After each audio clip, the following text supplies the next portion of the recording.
Dugi sa kuang mama ug sa kuang manghod. In the middle one, mo na nga sukdon gid siya sukdon gid ang tubig. Wala na baso-baso pa ug pila ka baso dito nga rice. Adi na mo kumusukod ang ako ang sukdon, ang akong basihan, ang ako ramang tudlo nga middle nga linya. Wana. Ang naningat to pa dong sa kahuyan ron. Wana. Ano po ningat sa kahuyan itak-ang. Ning adi ko di Ari ko si kahoy maghaling. Okay, dali ra kaayo nya. Karon na pod ang sunod ako ang humba. Humba akong gisunod nga baboy. Kani nga baboy hinatag ni sa ko ang oldest sister. Malibre in taon ko sa baboy ron na pork. Din ako magpalit. Pagsara man jud kong palit og pork. Samtang naglaba ko dinhi sa akong sinina, nagtak-ang sad ko og sudan. Nga baboy, pork hinatag sa ko ang oldest sister. Nga malibre man jud ko sa pork kay hatagan ko sa akong oldest sister unsahay ra pod. Kung sila makagrasya, manghatag man sa mga blessing. Tagarang gid ang akong sudan dinhi sa bukid, isda ra gyud, isda, utan, mga dahon-dahon, pero kay gitagaan mig pork, ako lang pong gidawat para lutuonon, humbaon. O lami kayo. Okay kayo. Lahala rin siya magic sarap. Wala. Lahala magic sarap ug patis. And then gamay nga sugar. Wala. Okay kayo. Maski inani na ni ka gram. Pero iniglutuan ni manag. Doon na kita malibre ron. Libre ron nga isa sagol. Okay. Charan! Libre pang lamas.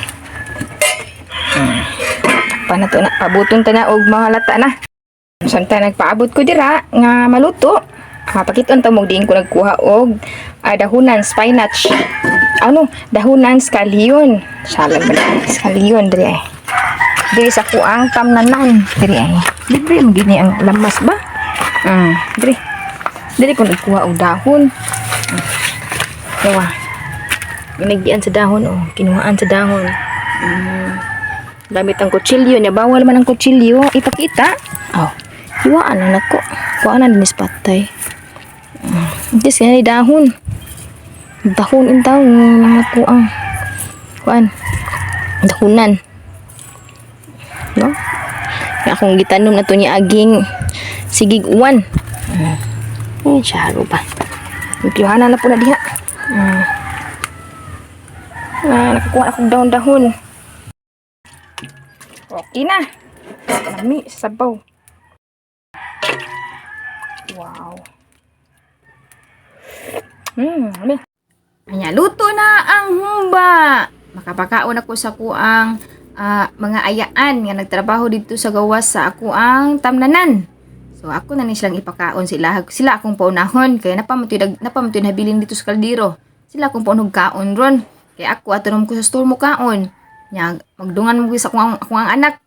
So sila akong paunog kaon kay before sila mamauli kay human naman og limpyo dito sa gawas sa kuang garden. Okay kaayo dia. Humana og luto ang humba. Nya with hipon with rice. Daog na ang paniud turong adlaw. Okay kaayo basta probensya. Isang unsa nga sudan. Okay kaayo. Thank you for watching everyone.